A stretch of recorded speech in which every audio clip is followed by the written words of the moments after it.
नमस्कार प्यारे दर्शकों, मैं आपका ज्योतिष मित्र आदित्य द्विवेदी।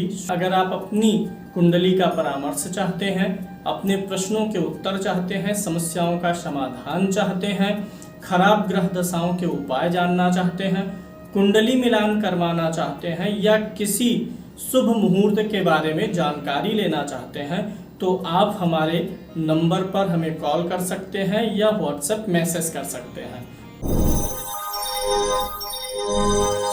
लग्न कुंडली को नवमांश कुंडली से मिला करके फलादेश करना मैं आज आपको सिखाऊंगा। वैसे बहुत से तरीके हैं, लेकिन आज जो मैं आपको बताने चल रहा हूं उस विधि का नाम है राशि तुल्य नवमांश। नवमांश की यह विधि आपको जरूर अप्लाई करनी चाहिए। देखिए, आप जानते हैं जन्म कुंडली में छठा भाव, आठवां भाव और 12वां भाव जो होता है यह बुरा प्रभाव देता है। तो नवमांश कुंडली में आज हम विशेष रूप से इन 3 भावों को लगन कुंडली से मिला के जजमेंट करना सिखाएंगे। अब आप एक चीज देखिए, इस कुंडली में गुरु लगन में बैठा है, इधर ये लगन कुंडली है और बगल में ये नवमांश कुंडली है। अब इसी कुंडली से मैं आपको समझाऊंगा। देखिए, लगन में गुरु बैठा हुआ है। तुला लगन के लिए गुरु एक मारक ग्रह होता है। गुरु जो है तृतीय भाव और छठे भाव का स्वामी होता है और सब जानते हैं कि तुला लगन के लिए गुरु कारक ग्रह नहीं है और ये रोगेश भी है, छठे भाव का स्वामी भी है। अब सिर्फ लगन कुंडली में ये असर तो दे रहा है, लेकिन क्या यह आपको डबल स्तर पर छठे भाव का यानी छठे भाव का फल क्या आता है? बुरा आता है। तो क्या इसके अंदर वह क्षमता है कि यह अपने छठे भाव के फलों को और ज्यादा बढ़ा ले, डबल कर ले जाए? तो इसी विषय पर आज मैं आपको समझाने चल रहा हूं।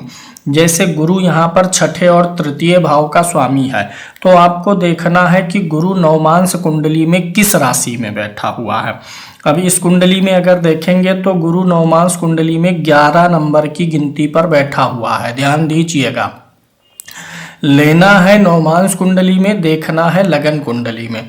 गुरु का फल मैं निकाल रहा हूं। लगन कुंडली से गुरु अकारक ग्रह में आ गया, तीसरे छठे भाव का स्वामी होकर के शत्रु राशि में बैठ के अकारक हो गया। क्या यह इसकी अकारकता जो है बहुत प्रबल है कि कम है? तो यहाँ पर देखिएगा, गुरु नवमांश कुंडली में 11 नंबर की गिनती पर बैठा हुआ है और यह 11 नंबर कुंडली के पंचम भाव में आता है, यानी अच्छे भाव में आता है। आज आपको करना क्या है कि आपको देखना है कि आपकी कुंडली में अगर कोई ग्रह खराब है, यानी छठे, 8वें, 12वें भाव का स्वामी है, 6, 8, 12 में बैठा है, तब विशेष रूप से देख सकते हैं। वैसे 12 भावों के लिए भी आप अप्लाई कर सकते हैं। तो यहाँ पर गुरु लगन कुंडली से क्या बन रहा है? गुरु छठे भाव का स्वामी होके क्या बना? रोगेश बना हुआ है। और नवमांश कुंडली से यह 11 नंबर में नवमांश में बैठा है और यह 11 नंबर लगन कुंडली में अगर छठे, 8वें, 12वें भाव की राशि में ही आता गुरु, जैसे इस कुंडली में छठे भाव की राशि कौन सी है? मीन, 8वें की वृषभ और 12वें की कन्या। हमने देखा कि गुरु एक खराब ग्रह है इस कुंडली में। अगर नवमांश कुंडली में भी गुरु इसी 6, 8, 12 भाव की राशि में बैठा होता तो प्रबल रोगेश हो जाता, दशांतर दशा में जबरदस्त समस्याएं उत्पन्न करता। छठे भाव में कौन सी राशि है? मीन। तो इस मीन राशि में अगर नवमांश कुंडली में होता, वृषभ राशि में नवमांश में होता, कन्या राशि में नवमांश में होता, यह एक वर्गोत्तम कुंडली है। लगन कुंडली भी तुला राशि की है, नवमांश कुंडली भी तुला राशि की है। तो आपको सबसे पहले देखना है छठे भाव का स्वामी यहाँ कौन हुआ? गुरु। फिर देखिए 8वें भाव का स्वामी कौन है? शुक्र। और 12वें भाव का स्वामी कौन सा ग्रह है? बुध। जो ग्रह छठे, 8वें, 12वें भाव का स्वामी है, अगर वह नवमांश कुंडली में 6, 8, 12 की ही राशि में बैठा होगा तो वह ग्रह आपको ज्यादा तकलीफ अपनी दशांतर दशा में देगा। चूंकि यहां पर देखिए शुक्र लगन का स्वामी है, तो शुक्र कौन सा ग्रह होगा? कारक ग्रह होगा। ध्यान दीजिएगा, कारक ग्रह अपना पूरा फल कब दे पाएगा? शुक्र इस कुंडली में मैं नोट कर दे रहा हूं, शुक्र कारक है, बुध कारक है और शनि, ये 3 ग्रह कारक ग्रह हैं। लगन का स्वामी शुक्र, पंचम का स्वामी शनि, नवम का स्वामी बुध, ये 3 कारक ग्रह हैं और लगन कुंडली में भी 6, 8, 12 में नहीं बैठे हैं, अच्छी जगह पर बैठे हुए हैं। ठीक है, अब यहाँ पर हम पहले कारक के बल को, आप लोगों ने बहुत बार सुना होगा, नवमांश कुंडली ग्रहों के बल के लिए प्रयोग करते हैं, ऐसे ही प्रयोग करते हैं। शुक्र लग्नेश है और शुक्र नवमांश कुंडली में कहाँ बैठा है? 11 नंबर की राशि में बैठा हुआ है और यह 11 नंबर की राशि लगन कुंडली के अच्छे भाव में आती है। ये जो शुक्र कारक हुआ है, लग्नेश हुआ है, अच्छा हुआ है, अगर यह नवमांश कुंडली में लगन कुंडली के छठे भाव की राशि, लगन कुंडली के अष्टम भाव की राशि, लगन कुंडली के 12वें भाव की राशि में बैठता तो इसके कारक फल देने की क्षमता में कमी आ जाती। इसी प्रकार से अगर जो भी आपके तीनों कारक ग्रह हैं वे आपके जो ऐसी राशियों में बैठे जो लगन की मित्र राशियां हैं तो उनकी कारकता बढ़ेगी। यही बात मारक पर भी लागू होगी। इस कुंडली में कौन सा ग्रह मारक होगा? तुला लगन है, मंगल द्वितीय भाव का स्वामी है और मंगल 7वें भाव का स्वामी होकर के मारक हो गया। मारक ग्रह कौन कौन से होंगे? आपकी कुंडली में वह ग्रह जो द्वितीय, तृतीय, 6वें, 7वें, 8वें, 11वें और 12वें में से 2 भावों का जो ग्रह स्वामी होगा वह आपके प्रबल मारक में आ जाएगा। आप सबसे पहले इस विधि से अपने सबसे प्रबल मारक ग्रहों को देख लीजिए। तो यहाँ पर मंगल द्वितीय और सप्तम 2 भावों का स्वामी हो गया। दूसरा मारक गुरु, क्योंकि तृतीय भाव और छठे भाव का स्वामी हो गया। तो मंगल और गुरु प्रबल मारक इस कुंडली में बन रहे हैं। गुरु मारक बना है। अब नवमांश कुंडली में गुरु अगर लगन कुंडली के 6, 8वें, 12वें भाव की राशि में होता तो निश्चित था यह कि इसकी दशा अंतर दशा में तकलीफ होगी। मंगल के लिए यही चीज प्रयोग करिए, मंगल मारक है। मंगल लगन कुंडली में तृतीय भाव में बैठा हुआ है धनु राशि में और यही मंगल नवमांश कुंडली में जब आप जा करके देखेंगे तो अष्टम भाव में है और राशि कौन सी है? वृषभ है। ध्यान दीजिएगा, लगन कुंडली से मंगल मारक आया है और नवमांश कुंडली में 2 नंबर की राशि में बैठा हुआ है जो कि लगन कुंडली के अष्टम भाव की राशि होती है। इसलिए इस कुंडली में मंगल की मारकता अधिक है, गुरु से कोई टेंशन नहीं है। गुरु मारक भावों का तो स्वामी है, लेकिन नवमांश से जब आप बल देखते हैं तो नवमांश उसको अपने अंदर से शुद्धता या एक प्रकार की सौम्यता की सप्लाई कर रहा है, क्योंकि नवमांश में गुरु त्रिकोण की राशि में बैठा है। लेकिन मंगल इस कुंडली में प्रबल मारक हो गया, क्योंकि मंगल लगन कुंडली से मारक होने के साथ साथ नवमांश कुंडली में अष्टम भाव की राशि में बैठा। आप सूत्र सुनिए, कोई भी ग्रह जो आपकी लग्न कुंडली के अनुसार मारक ग्रह निकल के आया है, अगर वह ग्रह नवमांश कुंडली में आपके 6ठे भाव, 8वें भाव और 12वें भाव की राशि में हो, लगन कुंडली के 6ठे, 8वें, 12वें भाव की राशि में नवमांश में होगा तो उस ग्रह से जुड़ी हुई तकलीफ, दशा अंतर दशा में कष्ट पीड़ा आने की संभावना अधिक रहेगी। वहीं अगर आपका कोई कारक ग्रह है, बुध शुक्र शनि ये 3 कारक हैं, जो आपके कारक ग्रह हैं, अगर वो नवमांश कुंडली में 6ठे, 8वें और 12वें भाव की राशि में ना हो, लगन कुंडली के 6ठे, 8वें, 12वें भाव की राशि में ना हो तो उनकी कारकता बढ़ जाती है, कारकत्व बढ़ जाता, कारक होने का बल बढ़ जाता है। इस प्रकार से दोनों में एक तो ये जजमेंट करेंगे। इस कुंडली में देखिए जो धन का स्वामी है मंगल है। लोग धन के लिए, सुख साधन वैभव के लिए, हर चीज के लिए आप अप्लाई कर सकते हैं। जैसे अगर आपके लगन में कोई ग्रह बैठा हुआ है, अगर वही ग्रह नवमांश कुंडली में लगन कुंडली के 6, 8, 12 भाव की राशि में होगा तो वह आपको रोग की तरफ इशारा करता है कि कुछ ना कुछ शारीरिक बीमारी हमेशा चलेगी। अगर द्वितीय भाव जो धन का भाव है उसका स्वामी नवमांश कुंडली में लगन कुंडली के 6, 8, 12 भाव की राशि में होगा, जैसे यहाँ पर मंगल धन का स्वामी है और नवमांश कुंडली में 2 नंबर यानी अष्टम भाव की राशि में बैठा हुआ है, तो यह जीवन में आपको कई अवसरों पर धन की समस्याओं का सामना करवाएगा, कुटुंब से समस्याओं का सामना करवाएगा। तृतीय भाव में जो ग्रह बैठा हो या जो ग्रह तृतीय भाव के स्वामी हो, बैठे हुए ग्रह और भाव के स्वामी दोनों को आप देख सकते हैं। यहाँ तृतीय भाव में सूर्य और मंगल बैठे हुए हैं। अब मंगल क्या हो गया, पति भाव का स्वामी और धनेश हो गया है, और सूर्य किस भाव का स्वामी है, लाभेश है, तृतीय में बैठा है। तो सूर्य को अगर देखेंगे तो नवमांश कुंडली में 1 नंबर की गिनती पर बैठा है, और यह 1 नंबर की गिनती लगन कुंडली में सप्तम भाव में पड़ता है, उच्च की राशि में है नवमांश में, और यह सप्तम में पड़ता है। यानी इनका जो सूर्य है यह एक स्त्री की कुंडली है। सूर्य नवमांश कुंडली में मेष राशि में है, और यह मेष राशि कहाँ है, सप्तम भाव में है, व्यापारांश में बोलते हैं। मैं एक बार आपको बता देता हूं, एक बार नाम बता देता हूं, सबका 12 नाम होते हैं। जो ग्रह नवमांश कुंडली में लग्न कुंडली के पहले भाव की राशि में होगा, जैसे यहां पर शनि तुला राशि में है, और यह तुला राशि लगन कुंडली के पहले भाव की राशि में है, तो पहले भाव की राशि में जो ग्रह नवमांश में होगा उसे बोलते हैं लग्नांश में होना। वह ग्रह आपके आयु और स्वास्थ्य के लिए विशेष असर डालता है। जो ग्रह नवमांश कुंडली में द्वितीय भाव की राशि में होगा, द्वितीय भाव में वृश्चिक राशि है, और अगर कोई ग्रह नवमांश में इस वृश्चिक राशि में होता तो वह कहाँ होता, धनांश में होता, और वह ग्रह आपके धन पर असर डालता। कोई ग्रह अगर लगन कुंडली की जो तीसरे भाव की राशि है उस राशि में अगर नवमांश कुंडली में होगा तो वह पराक्रमांश में होगा, उसकी दशा अंतरदशा में आपके मेहनत, पराक्रम और परिश्रम पर जरूर असर पड़ेगा।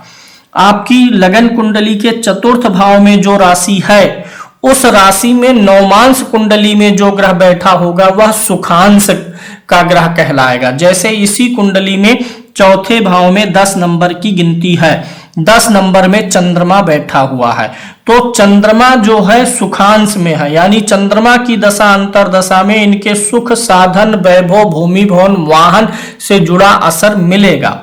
सुखांश में बैठा हुआ ग्रह अच्छा होता है। पंचम भाव की राशि में जो ग्रह बैठा होगा, जैसे गुरु यहाँ पर पंचम भाव की राशि में, बुध पंचम भाव की राशि में बैठा 11 नंबर पर, और यह 11 नंबर कहाँ, यहाँ, तो ये हो गया है सुतांश। गुरु की दशा अंतरदशा, बुध की दशा अंतरदशा में संतान से सुख या संतान का सुख और बुद्धि का सदुपयोग ज्यादा करेंगे। मीन राशि में अगर कोई ग्रह इस कुंडली के अनुसार अर्थात छठे भाव में जो राशि है उस राशि में जो ग्रह बैठा होगा नवमांश कुंडली में वह रोगांश में होगा।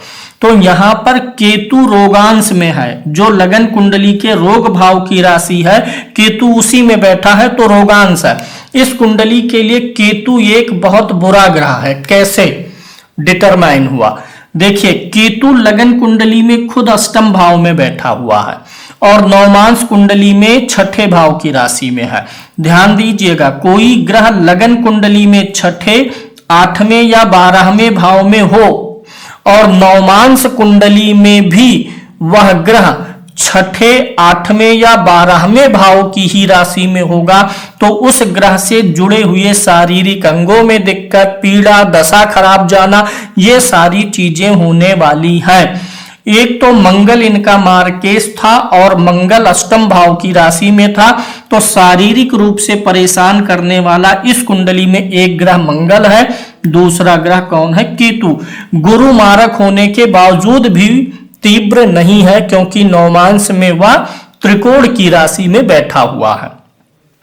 तो जो राशि छठे भाव में है लगन कुंडली के, उस राशि में नवमांश कुंडली में कोई ग्रह होगा तो रोगांश में होगा। इसी प्रकार से जो सप्तमान 7वें भाव की जो राशि है मेष राशि, उसमें कोई ग्रह अगर नवमांश में बैठा हुआ है तो वह आपके, एक तो इससे दो चीज देखते हैं, व्यापार देखते हैं तो आप बोल सकते हैं व्यापारांश या दारांश बोल सकते हैं, पति और पत्नी का भी भाव होता है। तो दारांश भी बोल सकते हैं। जो ग्रह अष्टम भाव लगन कुंडली के अष्टम भाव की राशि में नवमांश में बैठा होगा वह निधिनांशा में होगा, यानी इसको निधन भाव, अंत भाव भी बोलते हैं, मृत्यु भाव बोलते हैं। मृत्यु अंशा में होगा या निधिनांशा में होगा।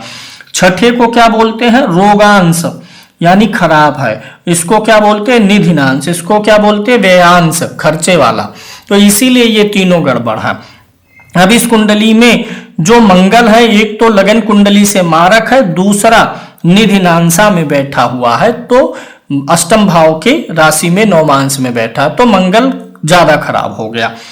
नवम भाव में जो राशि है लगन कुंडली के, अगर उस राशि में कोई ग्रह बैठा हो, जैसे यहाँ 3 है लगन में, नवमांश में 3 नंबर पर कोई ग्रह नहीं बैठा, कोई बैठा होता तो वो कहाँ जाता? भाग्यांश में जाता। इसलिए वह ग्रह इनके भाग्य पे विशेष असर डालता।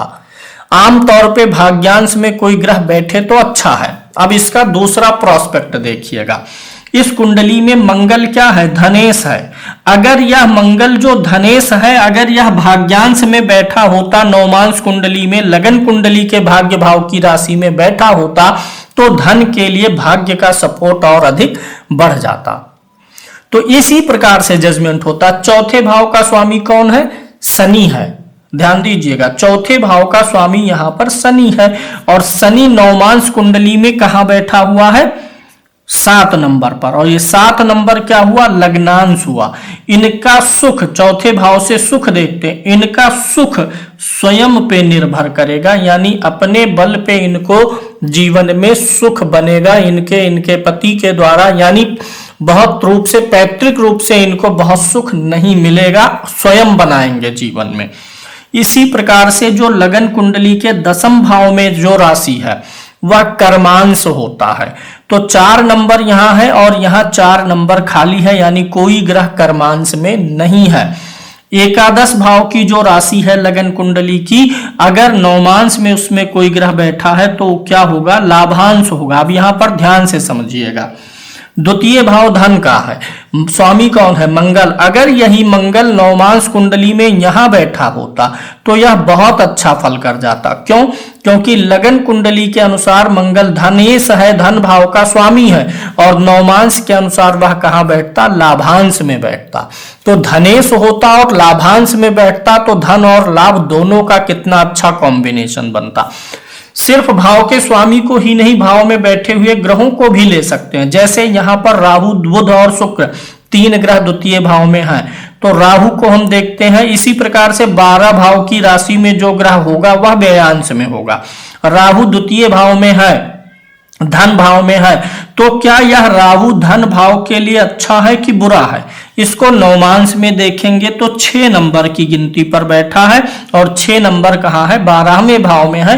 राहु व्ययांश में बैठा है तो लगन कुंडली में धन भाव में, लेकिन जब बीच में जाएंगे तो व्ययांश में आ रहा है, यानी धन के व्यय के लिए आ रहा है।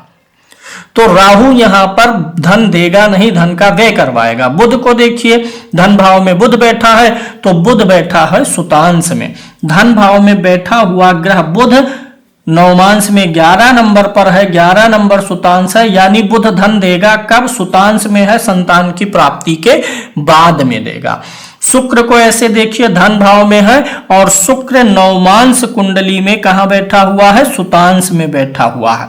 इनकी इस कुंडली में धन भाव में 3 ग्रह है, जिनमें से 2 ग्रह बुध और शुक्र नवमांश में सुतांश में बैठे हुए हैं, यानी संतान भाव की राशि में। इसलिए बुध पहली संतान के बाद धन मिलेगा, फिर जब दूसरी संतान होगी तो और ज्यादा, यानी 2 संतान होने के बाद में इनके धन का भाव पूर्ण रूप से खुल जाएगा।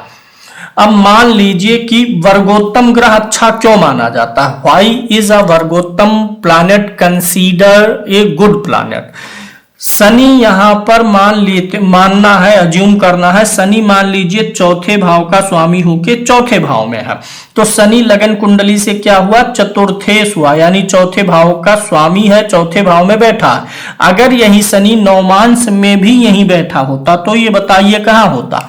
सुखांश में होता।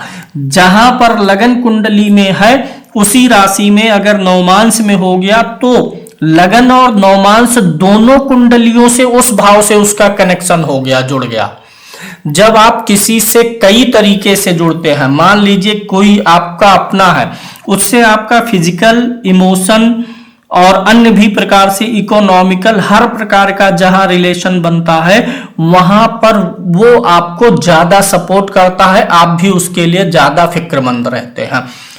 इसीलिए अगर कोई ग्रह, जैसे दसम भाव का स्वामी कौन है, चंद्रमा, यही बैठा होता और नवमांश कुंडली में भी चंद्रमा अपनी ही राशि में होता, जिस राशि में लगन में है उसी राशि में नवमांश में होगा, तो क्या होता है कि वह ग्रह लग्न और नवमांश दोनों कुंडलियों से अपने भाव से कनेक्ट हो जाता है, तो उसका बल क्या जाता है, बढ़ जाता है।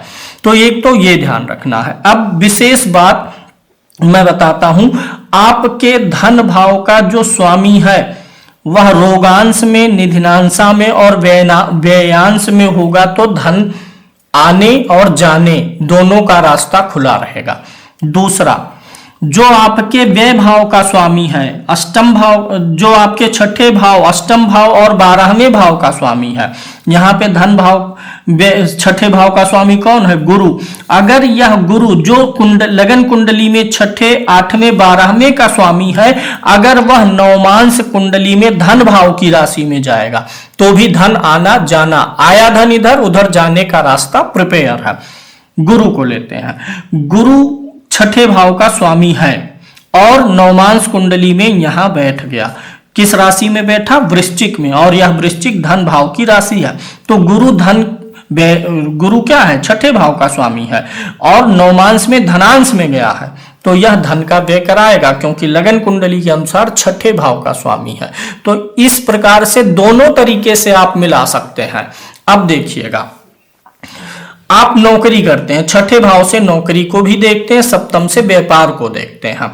तो अगर आपके सप्तम भाव का स्वामी, जो लगन कुंडली से सप्तम भाव का स्वामी हो या सप्तम में जो ग्रह बैठे हुए हो, अगर वह नवमांश कुंडली में छठे, 8वें या 12वें भाव की राशि में नहीं होंगे, तो आप इजिली धन बना ले जाएंगे अपने व्यापार में, अन्यथा दिक्कत आएगी। प्रमोशन आदि के लिए लोग देखते हैं, दसम भाव पद प्रतिष्ठा प्रमोशन का होता है। दसम भाव में कितने ग्रह बैठे हैं उन ग्रहों को आप देख लीजिए और दसम भाव के स्वामी को देख लीजिए। दसम भाव में बैठा हुआ ग्रह और दसम भाव के स्वामी अगर नवमांश कुंडली में छठे भाव की राशि, 8वें भाव की राशि या 12वें भाव की राशि में हो, यानी ऋणांश में, निधिनांशा में, व्ययांशा में होंगे, तो प्रमोशन में, किए गए कार्यों की सराहना मिलने में आपको परेशानी आएगी। वहीं अगर जो दसम भाव का स्वामी है या जो दसम भाव के में बैठे हुए ग्रह है, वह नवमांश कुंडली में भी उसी राशि में हो जिस राशि में लगन कुंडली में है, यानी दसम भाव की राशि में, या लाभ भाव की राशि में हो, धन भाव की राशि में हो, त्रिकोण भाव की राशि में हो, केंद्र की राशियों में होंगे, तो प्रमोशन में, अपने से सीनियर से सहयोग में, पद और प्रतिष्ठा आदि में विशेष रूप से लाभ दे जाएंगे। तो आप पहली चीज जो सबसे ज्यादा जरूरी है, मारक और कारक का देख लीजिएगा। कोई ग्रह अगर आपकी लगन कुंडली से मारक आ रहा है और वह नवमांश कुंडली में भी लगन कुंडली के अनुसार छठे, 8वें, 12वें भाव की राशि में होगा, तो उसकी मारकता बढ़ जाएगी, ये ध्यान रखिएगा, उस दशा में सतर्क रहिए। और अगर कारक ग्रह धनेश ये सब नवमांश कुंडली में रोगांश में, निधिनांशा में, व्ययांशा में नहीं है, तो वह दशा आपके लिए अच्छी जाएगी। अब जैसे ये जो नवमांश वाला पद्धति है, यानी कि राशि तुल्य नवमांश, ये विवाह के बाद ज्यादा काम करेगी, विवाह के बाद इसका तालमेल बनता है, क्योंकि कहते हैं ना कि विवाह के बाद दोनों के भाग्य का एक दूसरे पर असर पड़ेगा, यही कारण है। अब देखिए एक चीज और मिलाइएगा, जो आपके लग्न की राशि है उसको देखिए, उसका स्वामी कौन सा, यहां पर तुला है, स्वामी कौन है, शुक्र है, लग्नेश कौन है, शुक्र है। अगर यह लग्नेश शुक्र नवमांश कुंडली के लगन में आएगा तो अच्छा है। नवमांश कुंडली के लगन में अगर आपके छठे भाव की राशि होगी, 8वें भाव की राशि होगी, 12वें भाव की राशि होगी, तो विवाह के शुरुआत में, विवाह होने के बाद शुरुआती समय में ही आपको दिक्कतें आ जाएंगी। जैसे यहाँ पर 12 नंबर छठे भाव में है और मान लेते हैं नवमांश में 12 नंबर मीन राशि है, तुला लगन की कुंडली और नवमांश मीन लगन का। मीन लगन यानी आपका जो नवमांश का लगन है वह लग्न कुंडली के अनुसार रोगांश का है, तो विवाह होते ही आप किसी रोग, ऋण या शत्रु का सामना करेंगे। 8वें भाव की राशि आपके लगन नवमांश के लगन में है, तो विवाह होते ही जीवन से कोई ना कोई चीज गायब हो जाएगी, खत्म हो जाएगी, किसी चीज का अंत हो जाएगा, कुछ पतन हो सकता है, डिमोशन हो सकता है। 12वें भाव की राशि अगर आपके नवमांश के लगन में होगी, आप चाहे जिससे विवाह करो, गुड़ मिलान वगैरह करो, ठीक है सब कुछ, लेकिन विवाह होने के बाद आपके लगन कुंडली के जिस भाव की राशि नवमांश के लगन में होगी उसका फल आएगा। जैसे यहां पर क्या है, 10 नंबर है चौथे भाव में, और मान लीजिए कि नवमांश के लगन में 10 नंबर आ गया, तो विवाह होते ही चौथे भाव से जुड़े घटनाएं आपके जीवन में हो जाएंगी। भूमि भवन वाहन बढ़ जाएगा, सुख बढ़ जाएगा। अगर भाव का स्वामी अच्छा होगा तो अच्छे रिजल्ट, अन्यथा घर बनेगा, हो सकता है बिक भी जाए, दोनों चीजें हो सकती हैं। यह निर्भर करेगा भाव का स्वामी कैसा है। तो इस प्रकार से हर भाव के लिए आप मिला सकते हैं। भाग्यशाली कुंडली कौन सी होगी, अगर आप नवमांश कुंडली से चखी करना चाहें तो अगर आपके त्रिकोण की, लगन की, पंचम की, नवम भाव की में से कोई भी राशि अगर नवमांश के लगन में है तो आपका जीवन साथी आपके लिए भाग्यशाली है, विवाह होते ही आपके भाग्य खुलेंगे। यानी कि अगर लग्न पंचम नवम की राशि जो है, लगन कुंडली के लग्न पंचम नवम की राशि नवमांश के लगन में हो तो भाग्य खुलेगा। द्वितीय धन भाव, लाभ भाव की राशि अगर नवमांश के लगन में हो तो विवाह होते ही आपके लाभ और धन की स्थिति में वृद्धि हो जाएगी। छठे, 8वें, 12वें का होगा तो कुछ ना कुछ बुरा हो जाएगा। इसीलिए कहा जाता है कि नवमांश कुंडली लग्न कुंडली के बल को, ऐसा नहीं है कि ग्रह का बल उसकी ताकत बॉर्नवीटा पिला के बढ़ा देता है। यही देखते हैं कि नवमांश कुंडली बैक डोर से आपके लगन कुंडली को सपोर्ट करता है। अब सीधी सी बात है, ऐसे देख लीजिए कि यहां पर इस कुंडली में सूर्य 1 नंबर की गिनती पर बैठा है। लगन कुंडली में सूर्य 3रे भाव में है, अच्छा फल देता है, लाभ भाव का स्वामी भी है, और नवमांश में यही सूर्य 1 नंबर पे है जो पति भाव का स्वामी है। यानी कि इस सूर्य का संबंध पति भाव से है और अच्छा संबंध है, क्योंकि यहाँ पर उच्च का है। सूर्य क्या होता है, यश होता है, प्रसिद्धि होता है, मान सम्मान होता है, और यह कहाँ बैठा है, दारांश में, पति के वाली राशि में। विवाह के बाद मान सम्मान इनको ज्यादा मिल जाएगा, और ये लाभ भाव का स्वामी होके यहाँ बैठा है तो पति के लाभ को भी बढ़ाएगा। तो इस प्रकार से सारे ग्रहों के लिए आप जजमेंट कर सकते हैं। प्रैक्टिस करिए, अपने हर भाव के लिए निष्कर्ष निकालिए। मारक ग्रह, खराब ग्रहों के लिए विशेष रूप से देखा जा सकता है कि कहीं किसी ग्रह की दशा आपको लगन कुंडली से खराब दिख रही है और नवमांश में भी वह गड़बड़ आ गया, 6, 8, 12 भाव की राशि में आ गया, तब विशेष समस्याएं उत्पन्न कर सकता है।